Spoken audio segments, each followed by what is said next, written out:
feel like social media is a cancer. It's a tumor, and but it's also a tool.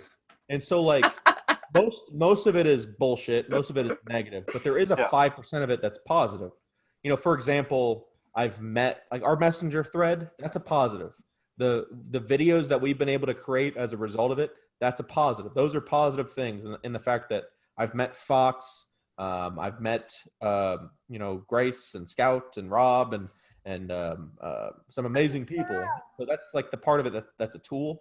But most of it is a tumor. Most of it is negative. So this idea that we're going to replace a tumor with another tumor that is a parlor or something else. Most of it is mental masturbation. We can just create something better, maybe. Chambers. Well, like, do you know any the alternative programmers? is meeting. I think it's meeting in person, and I think it's meeting on Zoom, because the whole social media landscape is not our friend. It's not our home field advantage. Rigged against us. It's built to cater to the lowest common denominator. Exactly. Twitter, Facebook, all these things are very limited. It's for like very succinct, simplistic arguments. It's all for hot takes and dunks. Yeah. Where we do well is long form conversations. It's Zoom. It's meeting in person, because we have kind of more in-depth ideas. Like saying that healthcare should be free. Bam, I just did it. That's very simple. Healthcare is a fundamental human right. I can do that in 240 characters or less. Explaining why it's not a fundamental human right is very difficult to do, and it doesn't exist on Twitter. I can't say that in 240 characters. I can say that over the course of a conversation or a video. Mm-hmm. And, plus, everyone has ADD these days, so no one's on social media. They're on social media to get a fix of dopamine, not to learn something. Exactly. Good point. Yep. Yeah, for sure. So I think using it. I think it was Jack's point, not my point. I'm just. I appreciate you expounding upon my point. It's a tool. My goal when we created like the messenger and like starting to reach out to people was like, listen, Facebook's going to remove pages like yours, pages like mine, pages like anything that represents some sort of resistance, because they want it to look like Reddit, where everybody has the same stupid left-wing ideology. Hive mind. The same, and then it shapes your reality where you think that everybody's just like this.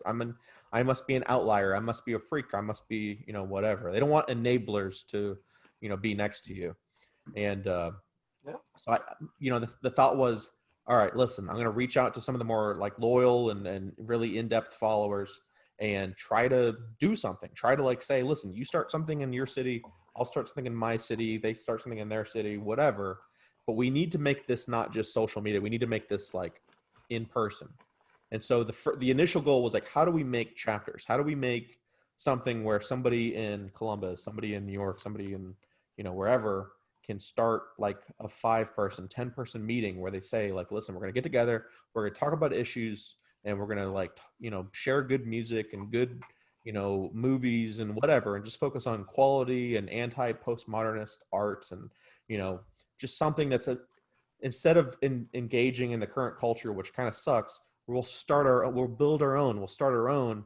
And then if it's good, people will find it and they'll appreciate it, and then we'll grow.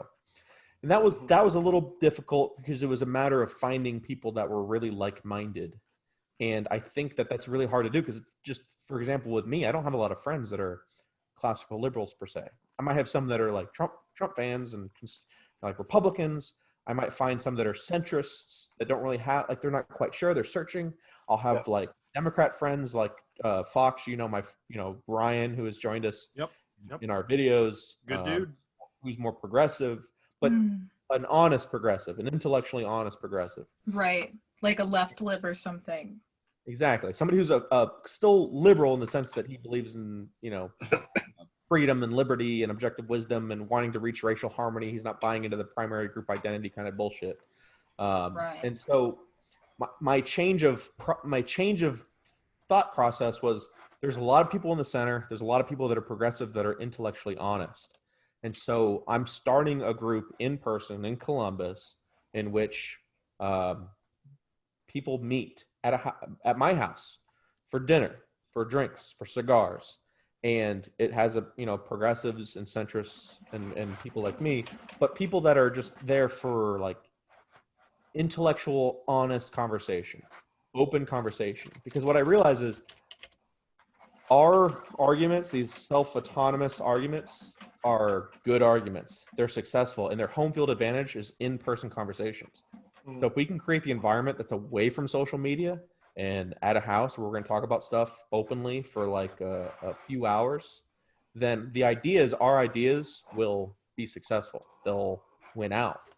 And so that we're starting one in like a couple weeks, and we'll probably have like 8 to 10 people that show up and meet. There'll be people that's progressive, that's a centrist, that's more on the right. And it's something that's recreatable. I know Grace talked about, doing something in Atlanta, Fox, maybe you can start something where you're at. But I'll ask the local cows and sheep if they're interested. Exactly. But the idea is we're up against the wall. Like the left is moving very quickly. And it seems like, at least in America, social justice and COVID are just pushing so hot right now. Pushing it so quickly. It's like top down, bottom up. And like there needs to be some sort of effort against this, or else we got to move. Like we got to get the hell out. Yeah. And so that's been the pretense for like the group for trying to move forward and realizing that, listen, social media does not want us. They do not like us. They are trying to get rid of us. And so, we better establish contingency plans.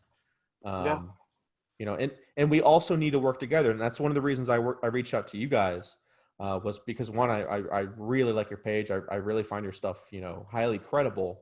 And then I noticed that you guys were being targeted by Facebook.